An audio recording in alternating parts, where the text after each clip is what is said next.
So thank you to everyone who's joined. And Niamh, whenever you're happy to start with the main presentation, you can give me a nod anytime you want me to move the slides, and I'll just take direction from yourself. Okay.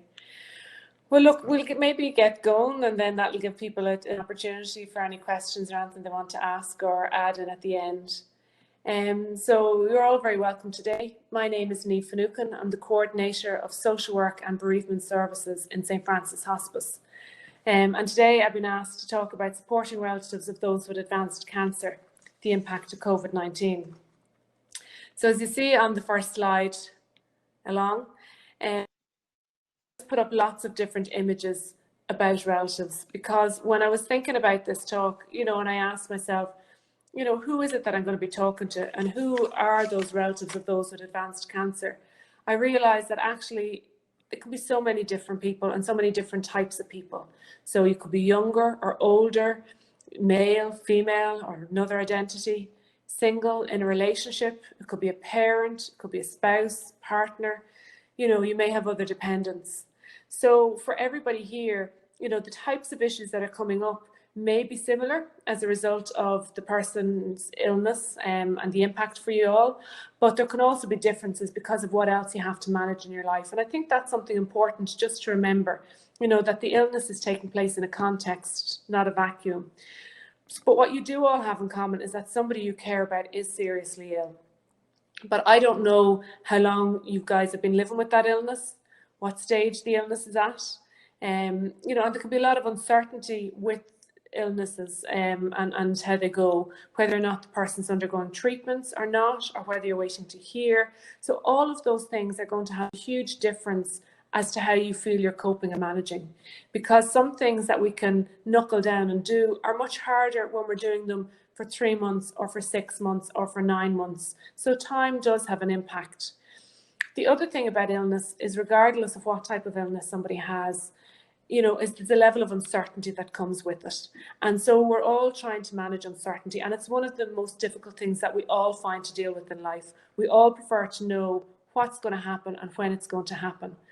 But a lot of times when somebody said, oh goodness, one of these, but it could be this, could be that conversations. When we're trying to think about how we're managing, that's a lot of what we're talking about. If this is happening or if that's happening, how might you do it? And just then to be aware, people might have different roles in the family. You might be the main carer, or you might be a different relative in the family. Who else is in the family? Do you all get on or not? Who's in the social circle? And what else is going on? So there can be lots of other stressors just adding to things. So on the next slide, I just put this one up because I like it as a slide. It says, just because you're right does not mean I'm wrong. You haven't seen life from my side. And so they're both looking at a number. So the guy who's standing on one side, it's absolutely a 6. The guy who's standing on the other, it's absolutely a 9. So neither are wrong and both are right. And yet, how do they move forward when they're trying to manage something? Us to think about, when we're dealing with anything in life, we don't always have the same perspective as everybody else, and they don't always have the same perspective as us. And sometimes we work hard to get them to have the same one as us, whereas other times it's actually more helpful to think, well, this is how I see it, or this is what it means for me. But also holding that understanding for the other person, because it can help us to think about, why it is that somebody might be acting or behaving or not behaving in a way that we would hope that they would. And I think this is really important when we're trying to manage COVID, because when you're thinking about, all that's going on with the virus and all the restrictions that have come in place, different people have taken different approaches. Some people have been really anxious. Some people have been very fearful and really pulled back from seeing others. Some people want to maintain their social contacts because that's so important. And is what you want the same as what the person who's sick wants? And how do you balance all that and negotiate that? So they're all challenges that we can often have as we go. So sometimes just remembering, just because they're different doesn't make one right and the other wrong. So when we think about then the impact of illness, on the next slide, it shows that actually illness affects every part of us. It affects how we are physically, how we think, how we feel, and how we are socially. So that affects not just the person who's sick, but it also has an impact on everybody else around them, particularly. And so when you're supporting somebody with advanced cancer, depending on how their illness is shown in the world and how it is for them at a particular time, how it's impacting you can also be different. So for example, under physicality, you know, if somebody has body image issues and it can affect their sexuality, you know, that can have huge impact on intimacy in a relationship. In the current climate, people are just missing the physicality of a hug. Is somebody undergoing treatment, they might be physically very unwell. When we think about then how people think about illness, you know, what type of coping styles have you got? Is yours similar to the person who's sick, or are they different? Are you able to have a space for hopes and beliefs? Are they conversations you can have? So again, illness is always an adjustment, and we're making changes all the way along. But change is something that most of us find hard. So trying to find ways that we can do some of this together and open up the conversations. And so we can often have very different feelings about all of this. And we're trying to look at how do we get our styles of expression similar? Because it's okay to have different feelings. It's okay to think about it differently. And it's okay to have different styles of coping because we're different people and we have different personalities. But very often it's about how do we put those things together. And with COVID, you know, it's really impacted socially as well, because sometimes the social was part of what helped us cope. So whether that was seeing other people or whether it was doing other things, whether it's hobbies, interests, activities. And so the restrictions of COVID has taken a lot away. It's stripped away some of the things that were helpful.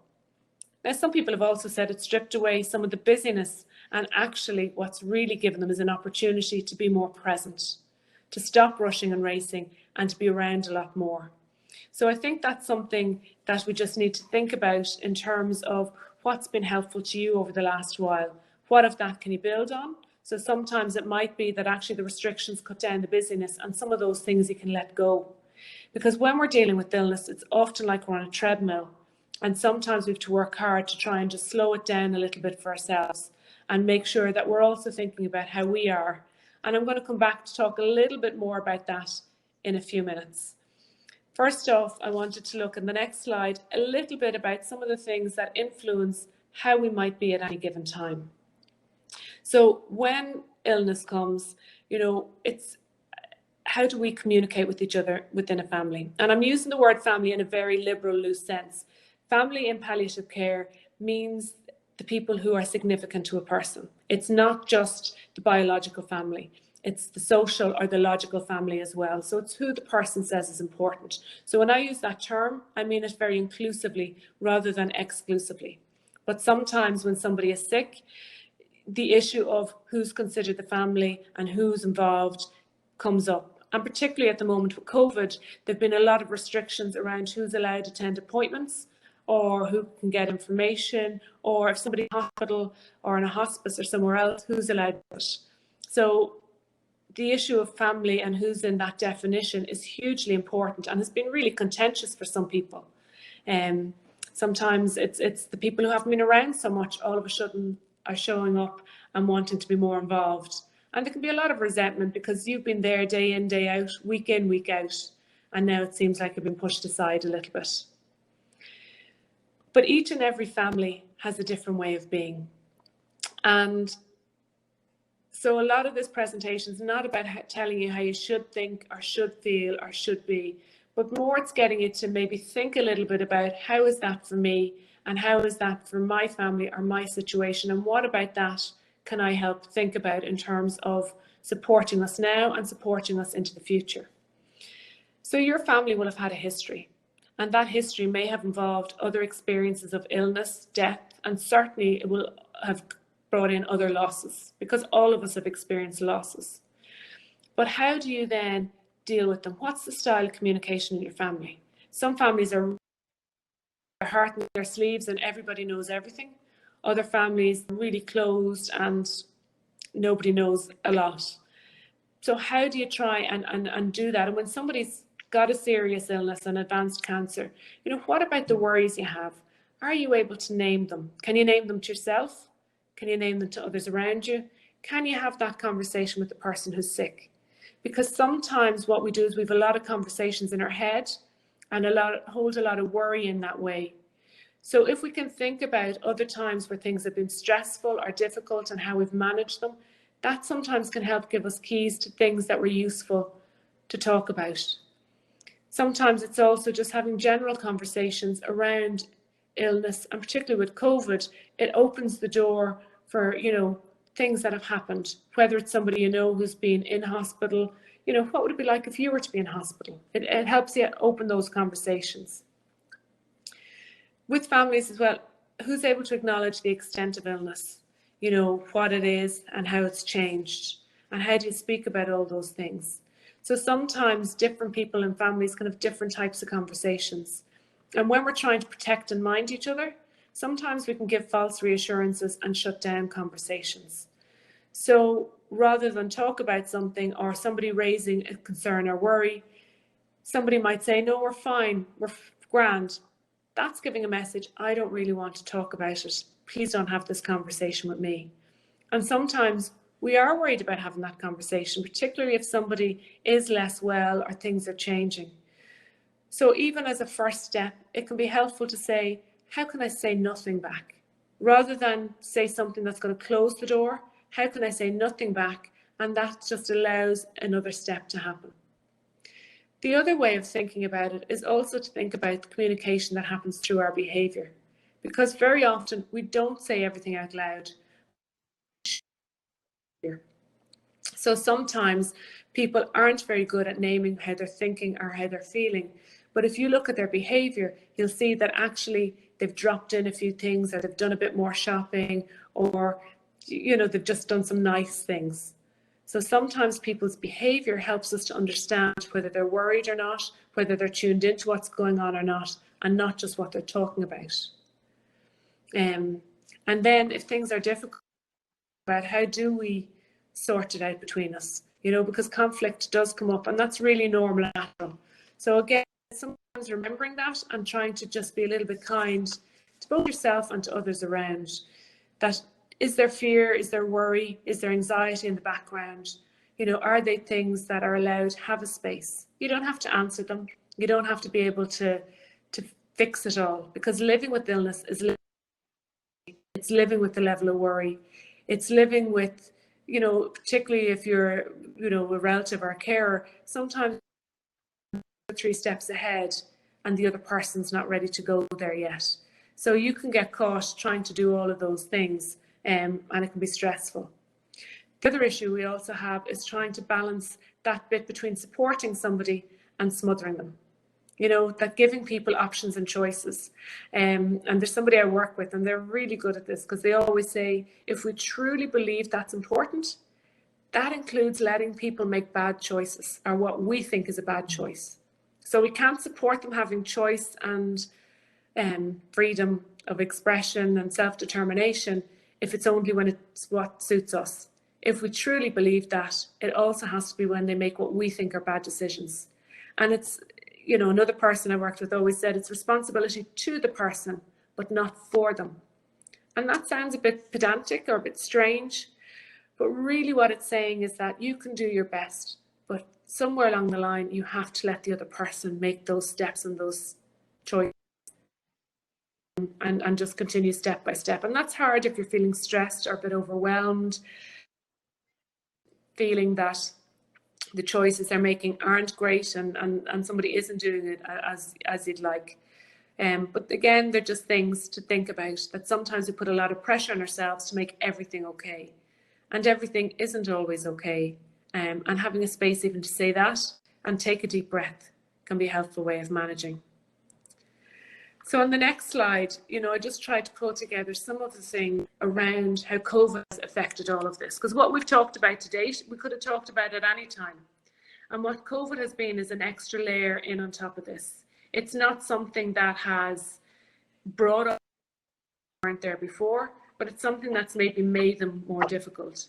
So initially there was a sense that we're all in this together, that this was going to be something for the shorter term. And there was a lot of worry around, my relative is less well, they've got an underlying illness, and therefore they're higher risk of COVID. So there was a lot of fear and worry now do this. And as time has gone on, people have done things like if they had carers coming in, they might have stopped them coming in. There's definitely been a reduction in hospital visits, in community. We've missing out so many people around us, and people have cocooned a lot, all things to try and keep them as well as possible. But after a while, of all of that has built up, and some of it is we feel a bit socially isolated, some of it is we're really missing other people around. If we're the main carer, it might mean the help and support we had has been less, and so we're getting even more tired. And it may also be that we've missed out opportunities, whether it's to celebrate an event together or just share some quality times, opportunities that we would have hoped we had that just passed us by. And now we're at the point of realizing actually this isn't going to go away. COVID is going to be part of our world, unfortunately, for quite some time. So now we're thinking, rather than, at the beginning, people might have said, well, when it's over, when it's done, I will.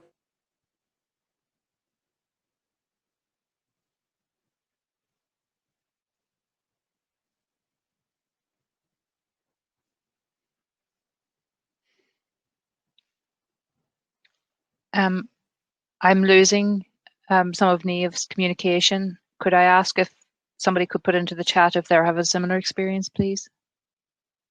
Okay, we'll just bear with it a moment. I know that Niamh is in a geographical area where it's not a great signal. So we'll just wait for her to come back in again. In the meantime, I encourage you to put any questions that you have related to some of the thoughts that she has presented into the chat box. Thank you.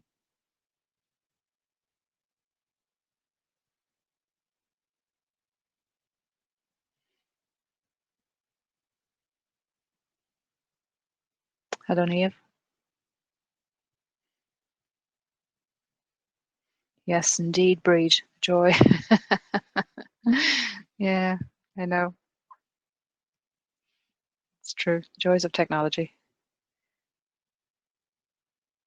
Gone for me too. Thanks, Maura.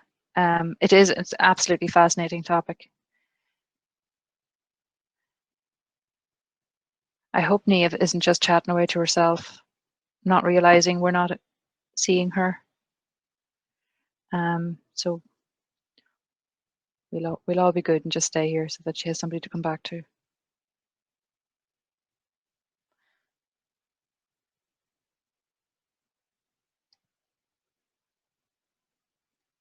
I'm sorry, Breed.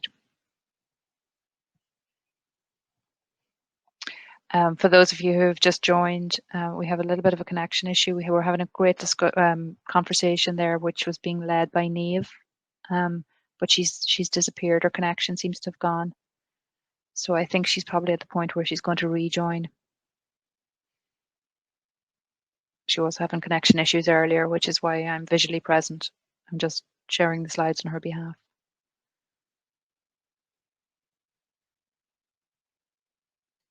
She's coming on.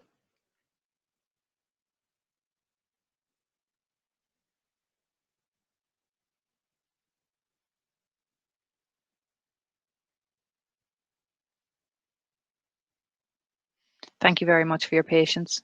I really appreciate it. I can hear you. Hi, Niamh. We can hear you now again. Yeah. Thank you. Oh my goodness, stress of this. No, you're fine. We've had very nice comments there talking about the joys of poor signals, so don't worry. Yay, she's back. Thank you, Sheila. So yeah, we lost you there at the talk. We were just going through the points about the fear and the worry for the self. I think it was around there. Well, look, I'm sorry about that, guys. I'm on a phone because the computer that we did a test on just wouldn't work properly today. So somebody tried to ring me and it just knocked me out. And no matter what, I could hear you, Sharon, but I just couldn't get back in. So I had to leave and come back. So apologies. I feel like I'm a bit all over the place now. Not at all. You're fine, Niamh. Yeah, so apologies if I'm going to repeat myself a little because I know I cut off in the middle. But I suppose really what we're talking about is the fact that, look, COVID has just brought a whole different context to our world that we never imagined. And so many people are struggling with that now. And part of it is it's now become a longer term issue rather than a shorter term. And so sometimes now we're beginning to have to make choices about how we're going to do things, because if we don't do them, we might not get those opportunities to do them again. Rather than being able to take away the risk, which is maybe what we were thinking about at the beginning of all of this, we're now at the point of saying, how do we learn to live with this risk? And that risk might be in terms of the person who's sick, but it's also in terms of our life, you know, because we're thinking about every time we make a choice and what we do, how is that going to impact back on the person who's sick? Is it going to reduce or increase the risk for them? So it's a really, and everybody has a different threshold for that. So it's a really stressful, difficult balance to try and find and to get. So the things that can be really important to think about is, what is really important to me? How do we spend that time together, even if it is virtual? You know, it may be that rather than always focusing just on the losses, we also focus on what other opportunities there are. And people have been amazingly creative with some of the things that they've done. You know, very often when people are seriously ill, it gets them to have a look at their whole perspective. And we often in our head, for example, have this big, huge bucket list that we think about. But over time, we realise actually most stuff on that isn't that hugely important to us. And if we whittle it down, the things that are important to us tend to be simpler, tend to be things that are around spending time, sharing experiences. So sometimes it's worth thinking about, well, what can I do and what feels okay for me? The weather isn't great at the minute, but the garden visits were definitely helpful. You know, people definitely, it's not to minimize the losses, because if somebody has been in hospital or a hospice, there often are losses around visiting and being able to see somebody and being able to be around them. And it's just to acknowledge that that actually takes a toll on people, and we get tired from it and it hurts. So sometimes for ourselves, it's that self-care piece of where do we go to express some of that concern and worry. So on the next slide, you know, I just put in a quote that says, human beings are fundamentally and irrevocably social. And at the centre of our being is a powerful need to communicate with others. Interaction and communication are key elements of what makes us who we are, and they define our sense of self, of both our individual and social identities. So how can we connect? Sometimes it's cooking or baking for somebody else. Sometimes it's sending them pieces of music. Sometimes it's watching a film together virtually. So there's an opportunity to use our creativity in ways that we never would have thought about before. And again, the next slide just puts it there, because each of us will find this journey different. But on the next slide, you know, what I really like is that it talks about how deep is the mud? And it says it depends on who you ask. So if you see the little guy, it's almost up to his neck. So he feels maybe a little bit more overwhelmed in the mud. Whereas the other dog is a much bigger dog. And so the exact same scenario, they're coping differently. So again, try not to compare yourself with other people, because sometimes then what we tend to do is notice how well they're coping and focus more on, you know, what we're not coping so well with. Whereas if we can actually notice that we're different people with different expressions, that can be helpful. So very briefly in the next slide, what I included was some information from a survey that the All Ireland Institute of Hospice and Palliative Care did a number of years ago with relatives of people who were either currently receiving palliative care or had received it in the previous 2 years. So what people generally find helpful and supportive is the need to plan for the future. They need to have choices and options. People struggle when they feel helpless and frustrated, and so what's important is clear and sensitive communication, getting information at the right time, and getting support around their emotions and their psychological needs, and to have friends and family more involved. So sometimes they're just pointers to think about how you might do this. So in the next slide, you know, it's looking at, as somebody is dealing with serious illness, we know that things will change at some point. So how do we begin to introduce ideas and conversations early? In a very gentle way. If you were less well, what would be important? It might be, who is important to you? It might be asking, you know, gentle questions about things that you're worried about. You know, sometimes we're taking the lead from the person who's sick, but other times we need to push it a little bit. So you might need to raise something. We're trying to look at people's vulnerabilities, but also their strength and resilience. And there's an idea called collusion, which is where we sort of try and skim over information and keep it from others. Whereas if we can think of that more as love and protection, we are trying to help and support each other. But sometimes in doing that, actually we're denying ourselves the opportunity to figure it out. And particularly with COVID, when people are ending up maybe in hospitals and we can't get to them the way we used to, we need to have some of these conversations earlier than we did before. When we can do it face to face, when we can allow a time for processing and try and not just have them at crisis moments. And so I think that's something that's really important just to think about. So the next slide is something that we came up with here in the hospice that looks at just that idea of being a carer. So for some of you, you would have come into the role of carer slowly over time. It would have evolved. You may not even use that as a word to describe yourself. For others, it's something that you've stepped into quite quickly and needed to, and you're very clearly defined as the carer in the family, or the carer for this person. You know, so our identity as a carer, we can be very isolated in it, or we can feel very supported. We can feel very challenged by it. And lots of times there's a whole range of things that we're being asked to do. So one simple word is covering a multitude of expectations, tasks, roles, you know. And as the second thing there says, if you looked at all those jobs that you might actually be doing, you wouldn't apply for an actual job, but yet as carer, they're all part of it. So when we're really having maybe a tough time or struggling, it's sometimes just acknowledging the breadth and depth of what we're doing, that range of emotions that can be there, and that roller coaster that we go on. And so our roller coaster may be similar, but also quite different to the person who's sick. So again, we're just trying to look at how we get support around that. Under E, we put in joy. Because sometimes when things are stressful, we're dealing with illness, we're dealing with serious issues, we forget how to do that. We forget to just sit and take the moment. And sometimes 5 minutes together, having a cup of tea, can be worth its weight in gold.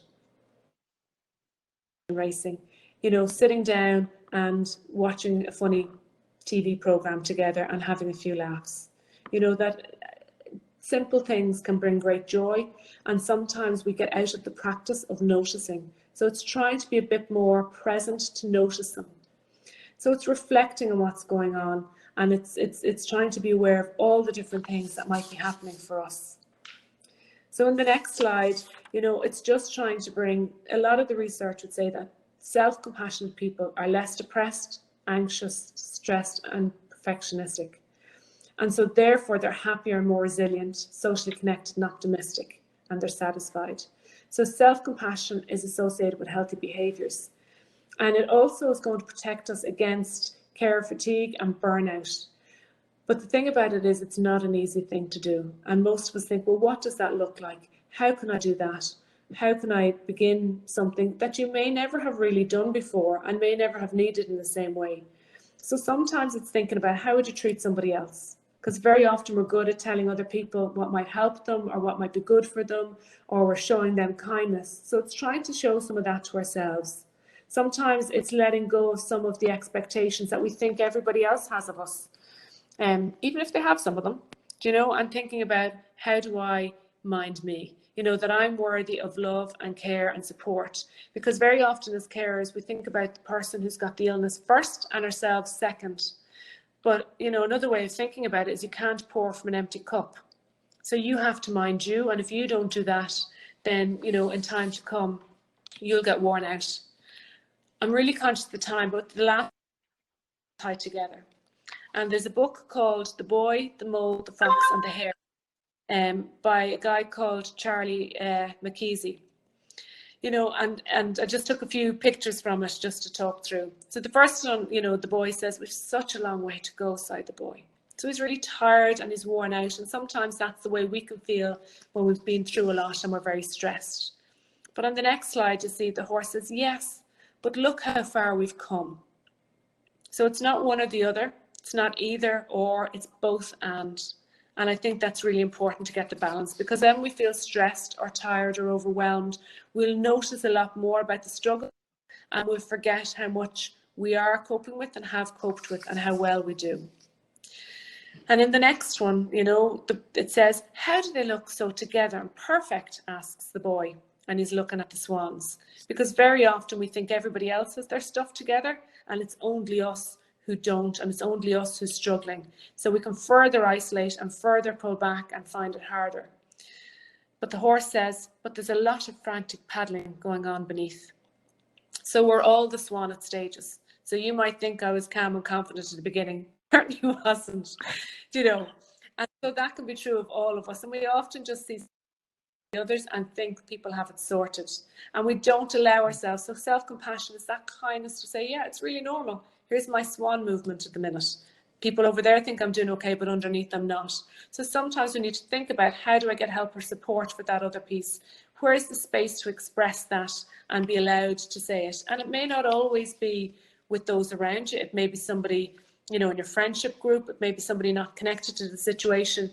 It may be coming and talking, to somebody outside of the organisation. So even like with social workers here who work a lot with patients, but also carers around support, because caring and being involved in supporting somebody with serious illness is tiring and does take time. So on the next slide, one of the things we say that can be helpful is just to think about stop. It's a really simple technique, stop. So the first thing is stop, then take a breath. Just look at what's happening and do something that's going to help you in that moment. So I often think about, you're at home, maybe you're looking after kids, maybe they're running in the middle of trying to cook the dinner. That's always the time that they need help with the homework, or they want to ask you that awkward question, and you're sweating trying to get all the bits together for dinner. Just sometimes taking a deep breath and holding onto the counter for a minute can just help you stop shouting or stop you getting into a big stress. So sometimes it's really simple things. Other times we need to work a little bit harder at that, whether it's going out for a walk, looking at what we're eating ourselves, putting on some music for distraction, doing a little bit of meditation, just listening to our body and breathing. So there's things that we need to do. The other thing as carers we need to do is think about, how do we stay connected? Very often when we're stressed and overwhelmed, we pull back, we distance ourselves. The more we do that, and the harder it becomes then to break that cycle. And COVID was an opportunity for some people because it meant that they didn't have to keep refusing invites. But actually after a while, we realised how much we miss them too. So sometimes also think about technology, particularly if you're caring for somebody who's got some, is very symptomatic and maybe you can't leave them so much. Technology is still your way of connecting with somebody else. And it's not the same as getting out for the break, but actually it's better than not doing anything. So on the next slide, it says, the horse says, asking for help isn't giving up. It's refusing to give up. And I think that's really important, because we need to just at times ask for help and allow ourselves to accept help. And my final slide just says, we often wait for kindness, but being kind to yourself can start now. And so from today, I hope that's something that you will take, that to help you continue on this journey, to help you deal with whatever it is you have to deal with and whatever range you're dealing with at any particular time, that self and that self-support is so important. And you have a right and a need to it, not just, a right, but you need to do it. And in doing that, it'll help you deal with this situation for however long it is, in the best way you can, which sometimes looks messy and sometimes looks all over the place. And that's human and normal and okay. So it's not about being perfect and getting everything right and never getting cross or upset again. So look, I hope there's something in that people have found useful today. Niamh, that was absolutely brilliant. I really, really enjoyed it. And I think there's a lot of takeaways from that resonate with all of us. I particularly am interested in the idea that you can't give from an empty cup.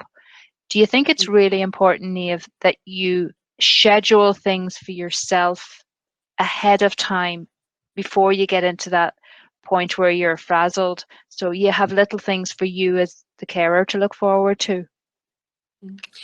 I think that it's a practice that we have to do. I think that all can fall out of the habit of doing it very easily. And I think when we're getting stressed, it sometimes feels like it's a big thing to do.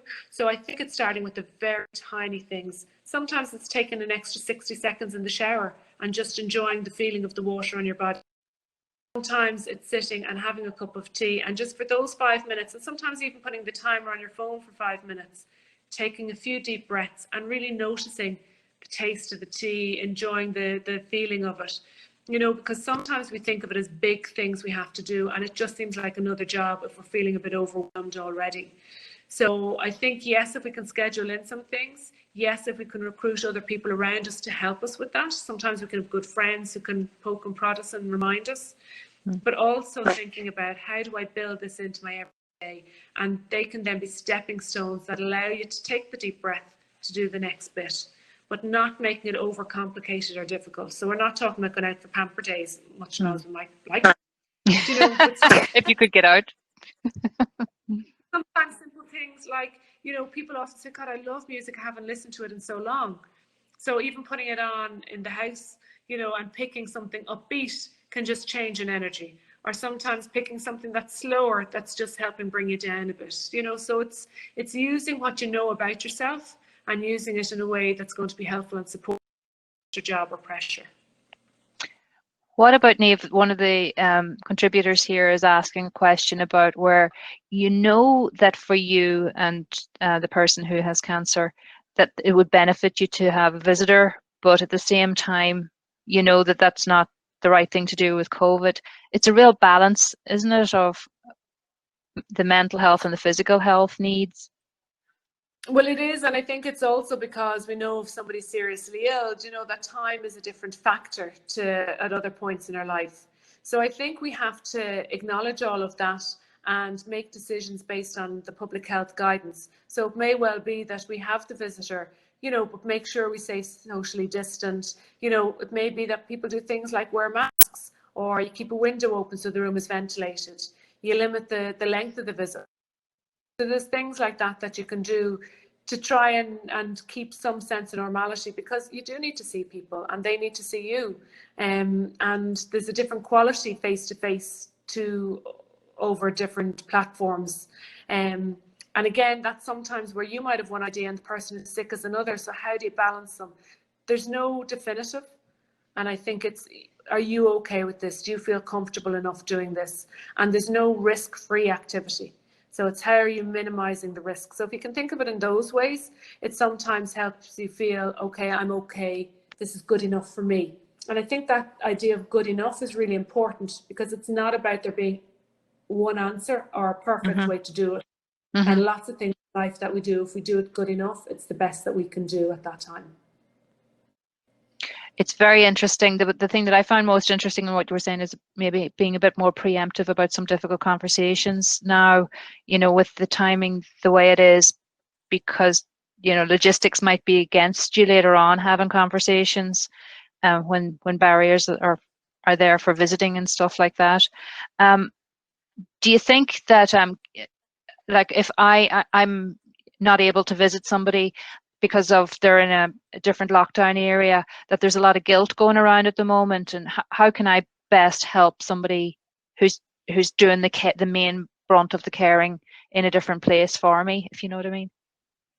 I So think there is if a my lot. brother, sorry, I beg your pardon. Yeah, no, a lot of guilt, and I think people, you know, really struggle because they're trying to do the right thing or the best thing by everybody, and yet there's so many competing demands in that. You know, I think sometimes it's asking the other person what would best help. I think sometimes it's naming it. I wish I could. You know, I would have hoped I'd have been able to, because there's also losses in that for you if you're the person who's in the other lockdown area and can't come and help. So I think, you know, the more that you can name and acknowledge some of these things, the more it takes the power out of them. That very often not having the conversations and not naming them, they become bigger and bigger. And I think it just helps us understand different perspectives. And I think it's, you know, when you talk about lockdown areas, it's also that idea of what's an essential journey.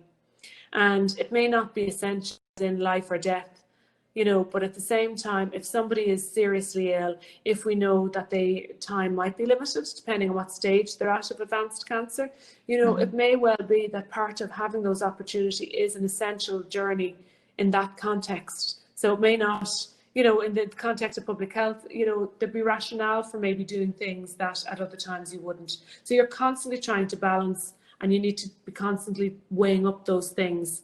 And thinking, and if you're unsure, even to tease them out with your own GP or the person's GP, and talking about them as a family can be useful.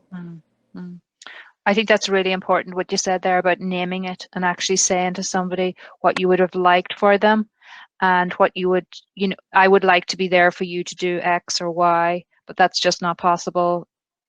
Having that conversation and putting the words on it might be all the difference in the world. So I Well, think that's it. you're dead right. We tend to fill silences and gaps with projections. And very often our projections are based on our fears, our worries, and our stresses. So I can be having a conversation in my head about she's such a so-and-so. Do you know? Whereas actually I'm not maybe appreciating the agonizing that she's going through on the other side about not being able to do it. So I think, we all, going back to that one at the beginning, the 6 and the 9, we're both absolutely right. Do you know? So the other one isn't wrong, but they're both completely different perspectives of the same thing. So sometimes we have to really help each other with those. And there's relationships where that happens really easily. I can think of people in my life who just get me and I get them. But I can also think of people in my life that I struggle to get and they struggle to get me. So it's not always simple, straightforward. And that's difficult. So sometimes then it's also saying who else might help with that. There might be somebody, a little bit further removed or somebody else that you can help tease some of these things out with. I think it's lovely. And I think probably that slide that we've left it on is lovely to start being kind to yourself. But you mentioned earlier on in the presentation about what would you tell your friend in that situation, and then try to be that kind to yourself. That's an amazingly effective piece of yeah, it's I think a good message. So Niamh, we've had some great questions, wonderful presentation. Thank you to all of those of you who are attending, and I'm Sharon from the Irish Cancer Society, and Niamh Finucane, as you know here, is on the line. So we are very happy to have had you join us all today. Thank you very much, and the recording will be available after the fact. So take care and have a good day, everybody. Hope you found something useful, and if anybody wants to get in contact with me, my email is nfinucane@sfh.ie, and they can always contact me directly. So thanks very much, everybody, and sorry for the IT issues. Not at all, Niamh. Take care, have a good day, everybody, and talk to you soon. Bye. Bye.